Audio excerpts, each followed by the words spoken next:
എല്ലാവരും കൈയടിച്ച് സ്വീകരിക്കുക. കൈയടിച്ച് സ്വീകരിക്കുക. എല്ലാവരും കൈയടിച്ച് സ്വീകരിക്കുക. വെടിക്കെട്ടുകളെ തോൽപ്പിക്കുന്ന കയ്യടി.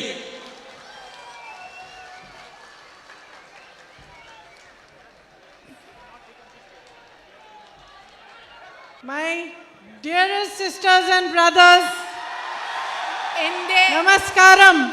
Shri Tariq Anwar ji, General Secretary, AICC, Shri K.C. Rajan ji, Shri A. Sukhur ji, Shri Rajendra Prasad ji, Srimati L.K. Sridevi ji, Ramachandran ji, and our 4 candidates.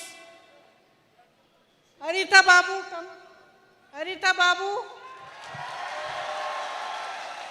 I am so proud of her, and I am sure all of you must be so proud of your daughter who has struggled, and you have supported her to come so far. Shri Shibu Baby John, Shri Shibu Baby John, who is well known to you, and of course his father, whom we all knew and respected, Shri C.R. Mahesh ji.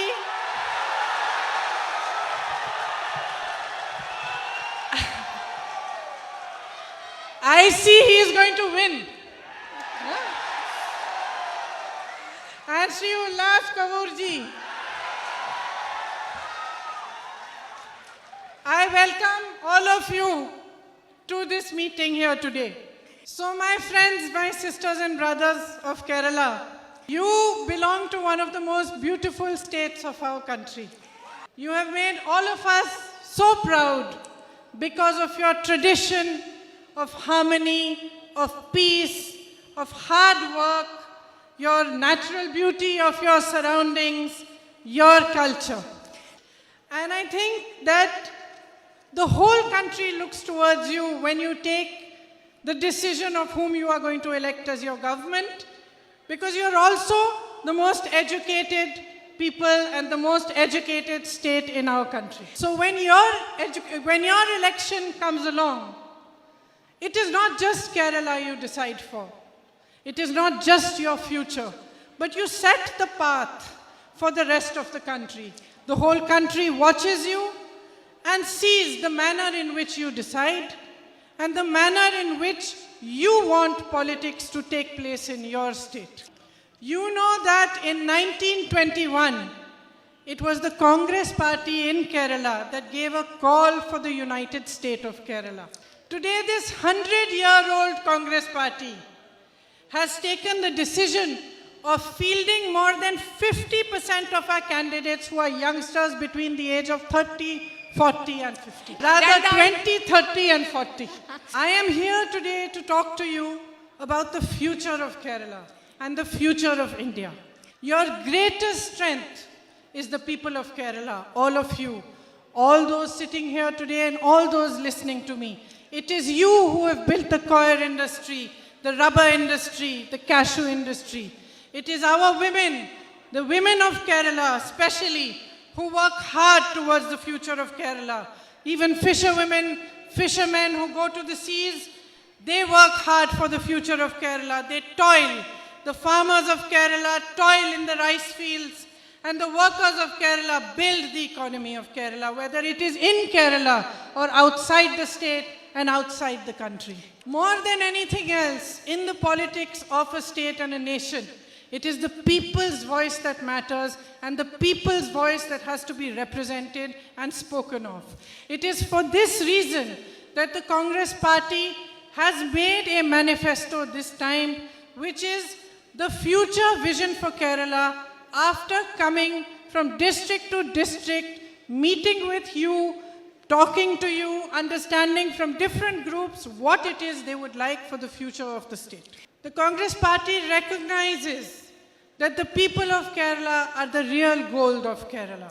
This is unfortunately very different from the Chief Minister and his government, who are too busy dealing with foreign gold and smuggling and giving out fishing contracts to multinational companies. They have sworn allegiance to the Communist Manifesto. but actually they are following a corporate manifesto. Just Yathartha- like the Modi government at the center, their agenda is to sell the assets of Kerala to the corporates. Basically, what you are faced with in this election is a choice between three different types of politics.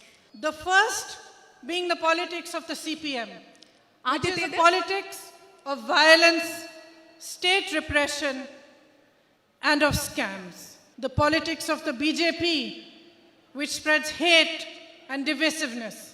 And the politics of the Congress that is building a future imagination of Kerala.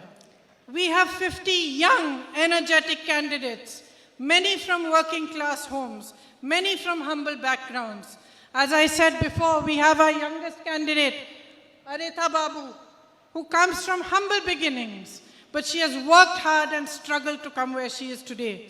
We have candidates who are poets, candidates who have campaigned extensively amongst the cashew factory workers and other workers of Kerala. And while showing a lot of concern for the wrongs against women in other states, like the case of the girl in Hathras in UP, they have behaved in a manner in the Walayar rape case, which is very much similar to how the UP government has behaved in the Hathras case. They tried to hide evidence. They tried to show it as a suicide. They diluted the investigation. The chairman of the Child Welfare Committee represented one of the accused as a lawyer. Instead of punishing policemen, instead of punishing people, the LDF government rewarded them. In a state where we expect women to be encouraged, to be supported, to be strengthened, is this the kind of government that we want? But this government has been a government of fraud and scams. Every time a new scam emerges, the chief minister says he has no idea about it. Then I want to ask him, if he has no idea what is happening under his nose, then who is running the government? In the EMCC scam, WhatsApp chats from his own office were revealed. More than anyone else, members of the fishing community understand that when he says he has no idea, he is not telling the truth. People from his office are allegedly involved in the gold scam. He says he has no idea.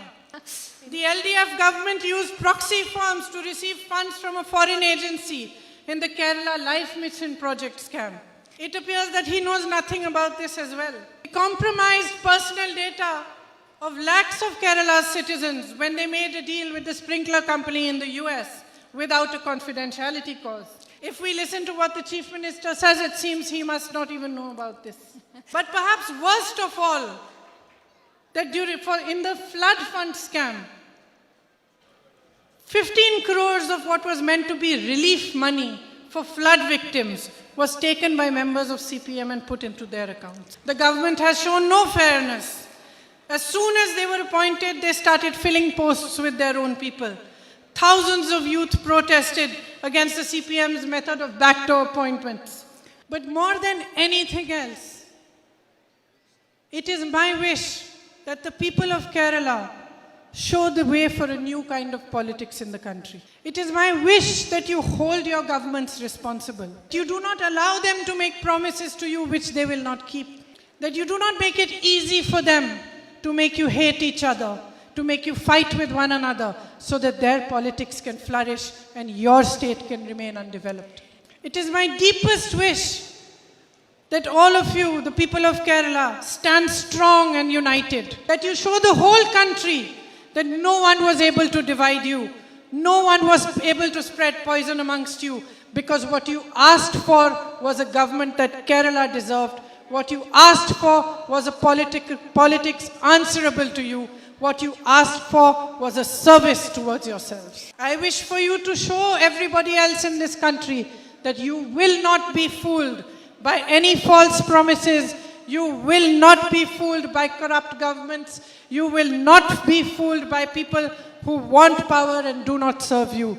It is my wish that you vote for the Congress party so that you get a good government in this state, and so that your state can be put back on the path of development and your economy can be made strong once again. So I urge you to vote for the Congress party in this election, to strengthen our candidates, to bring forward the new generation of Kerala's politicians, strengthen young politicians like the ones we have put forward for you in these elections, and make yourselves a government that works for you.